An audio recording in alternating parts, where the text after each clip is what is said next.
Panas, kali ini Mahathir pula serang pihak istana. Sultan Johor beri amaran, jangan sampai Johor keluar dari Malaysia. Kerajaan akan stabil kalau UMNO tak kacau. Kids yang dakwa, Najib boleh selamatkan negara jika tolak jadi Perdana Menteri. Rancangan jatuhkan Perdana Menteri, ini reaksi Ismail Sabri.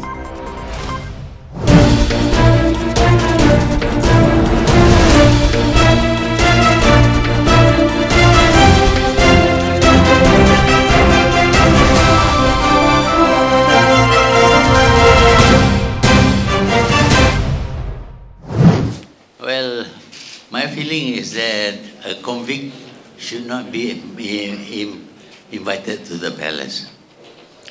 It's not right and not nice because it shows as if the convict has got some support from the palace.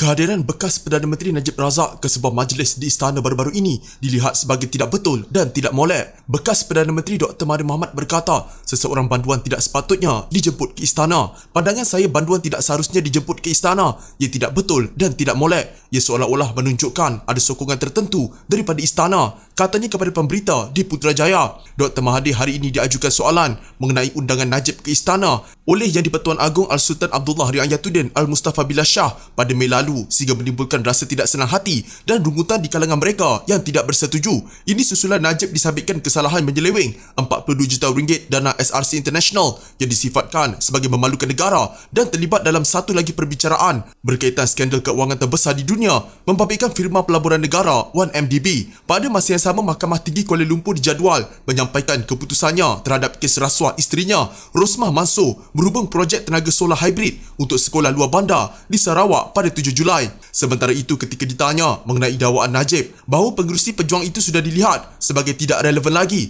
Dr. Mahathir berkata dia tidak ambil kisah dengan kenyataan berkenaan. Itu pendapat dia.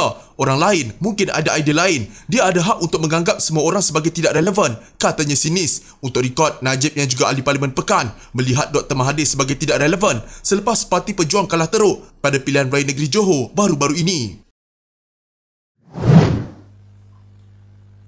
Jangan sampai rakyat Johor mendesak untuk keluar dari Malaysia.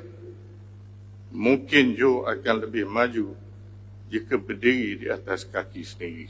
Sultan Johor Sultan Ibrahim Sultan Iskandar bertitah menggesa kerajaan persekutuan memberikan peruntukan lebih banyak kepada negeri itu. Titahnya setiap tahun hampir 13 bilion ringgit hasil persekutuan dikutip dari Johor. Baginda membangkitkan rasa sedih dengan keadaan bangunan persekutuan yang tidak diselenggara dengan baik seperti Hospital Sultanah Aminah HSA, Hospital Sultan Ismail HSI dan Kompleks Custom, Immigration dan Kuarantin CIQ Sultan Iskandar. Kemudahan Pusat Transformasi Bandar UTC juga. Titah baginda perlu ditingkatkan dengan sistem penyampaian lebih cekap serta keadaan yang selesa. Saya rasa seolah-olah Johor ini dianaktirikan, walhal Johor adalah antara penyumbang utama ekonomi negara. Saya menyeru kerajaan persekutuan segera tunaikan janji untuk menaik taraf lebuh raya utara selatan kepada 6 lorong dan lebuh raya Senarai Desaru menjadi 4 lorong sepenuhnya. Lihatlah juga keadaan jalan-jalan persekutuan yang rosak dan berlubang. Contohnya Jalan Johor Baru Mersing yang membahayakan pengguna jalan raya. Titah baginda dalam laporan dimuat naik di Facebook. Baginda bertitah demikian ketika berangkat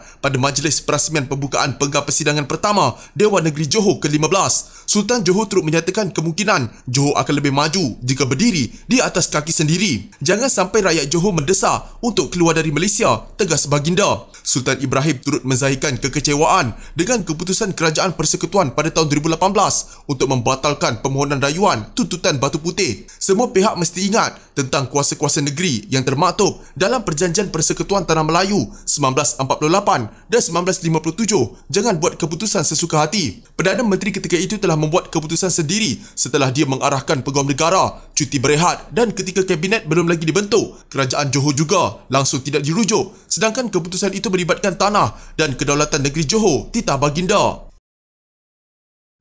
Naib Presiden PAS Muhammad Amar Abdullah melihat tidak timbul isu kerajaan di bawah pimpinan Perdana Menteri Ismail Sabri Yaakob tidak stabil sehingga memerlukan PRU15 disegerakan. Sebaliknya, Muhammad Amar berkata Pihak yang tidak stabil adalah kalangan dalam UMNO yang ada kepentingan peribadi. Apa yang tak stabil sebenarnya orang-orang yang ada kepentingan dalam UMNO. Itu yang tak stabil. Kerajaan sekarang alhamdulillah stabil. Katanya kepada media selepas mesyuarat Esko Kerajaan Negeri Kelantan di Kompleks Kota Darul Naim, Kota Baru. Timbalan Menteri Besar Kelantan itu berkata demikian ketika diminta mengulas perbahasan dalam kalangan pimpinan UMNO yang berbeza pandangan dalam isu pelaksanaan PRU15. Terdahulu, Ahli Majlis Tertinggi UMNO Muhammad Puan Zarkashi dilaporkan membidas bekas Setiausaha Agung UMNO Anwar Musa yang juga Menteri Wilayah Persekutuan yang menolak gesaan agar PRU disegerakan atas sebab kerajaan yang ada kini dalam keadaan stabil. Ia selepas Anwar menegaskan kerajaan pimpinan Ismail Sabri merupakan sebuah kerajaan yang stabil hasil dukungan semua pihak termasuk pembangkang. Anwar berkata demikian gesaan setengah pemimpin UMNO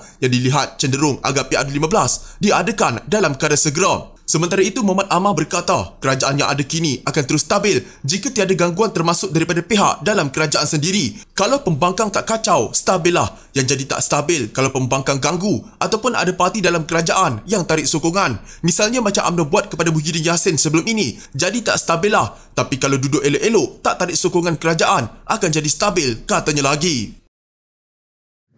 Bekas Setiausaha Agung DAP Lim Kit Siang percaya Najib Razak boleh menyelamatkan negara dari dimalukan lagi di seluruh dunia dengan menolak sebarang idea kedatangan semula politiknya sebagai Perdana Menteri sekali lagi. Dalam satu kenyataan, Lim berkata ia adalah perkara yang wajar dilakukan susulan titah ucapan Jadi Pertuan Agong baru-baru ini semasa istiadat Convocation Universiti Teknologi Mara UiTM di Shah Alam yang mahu supaya amalan rasuah dicela kerana ia bagai barah yang boleh menghancurkan sebuah tamadun. Perkara terbaik, bermaruah dan paling patriotik yang boleh dilakukan Najib adalah dengan menolak sebarang idea kedatangan semula politiknya sebagai Perdana Menteri bagi menyelamatkan Malaysia dari dimalukan lagi di seluruh dunia. Adakah Najib akan berbuat demikian dan adakah Barisan Nasional yang terdiri daripada UMNO, MCA dan MIC akan mengisytiharkan yang mereka tidak akan sama sekali menamakan Najib sebagai Perdana Menteri Malaysia di masa hadapan? Soal Lim, secara rasmi kepimpinan tertinggi UMNO telah mengesahkan Ismail Sabri Yaakob sebagai calon Perdana Menteri Barisan Nasional pada PRU15. Bagaimanapun, Perlembagaan Persekutuan menyatakan bahawa Yang di-Pertuan Agong perlu melantik seorang Perdana Menteri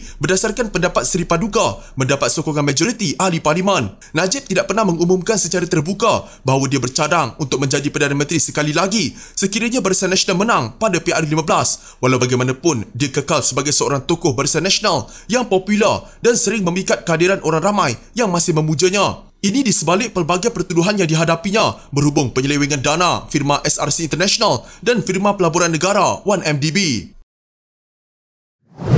Ya. Ketidakstabilan politik dia ada. Tak ada, you tengoklah. Kita boleh lihat sendiri apa yang berlaku sekarang, keadaan sekarang stable, tidak ada isu besar. Perdana Menteri Ismail Sabri Yaakob yakin dia masih mendapat sokongan daripada semua pihak termasuk Bersatu untuk terus memimpin kerajaan Malaysia. Ahli Parlimen Bera itu berkata Bersatu sebelum ini sudah menafikan kabar angin bahawa mereka ada membincangkan kedudukannya sebagai Perdana Menteri dalam mesyuarat parti terbabit pada 8 Jun lalu. Katanya Bersatu juga telah menyatakan sokongan mereka kepada kerajaan yang ada kini. Menegaskan dia tidak menyertai mesyuarat pemimpin kanan Bersatu. Ismail Sabri berkata sebelum ini ada kabar angin yang mendakwa parti terbabit membincangkan kedudukannya sebagai Perdana Menteri, tapi ia telah dinafikan segera oleh Timbalan Presiden Bersatu Ahmad Faizal Azumu. Dikata setakat hari ini Bersatu, PAS, GPS dan lain-lain termasuk Pakatan Harapan yang menandatangani MOU iaitu Memorandum Persefahaman menyatakan akan terus menyokong kerajaan yang ada pada hari ini, katanya dalam sidang media di Ibu Kota. Pada 13 Jun lalu, Ahmad Faizal berkata mesyuarat Majlis Pimpinan Tertinggi Bersatu pada 8 Jun lalu tidak membincangkan kedudukan Ismail Sabri sebagai Perdana Menteri. Menteri Belia dan Sukan itu berkata mesyuarat terbabit hanya membincangkan soal persiapan parti menghadapi pilihan raya umum ke-15 selain hal berkaitan rakyat termasuk kos sara hidup dan krisis makanan.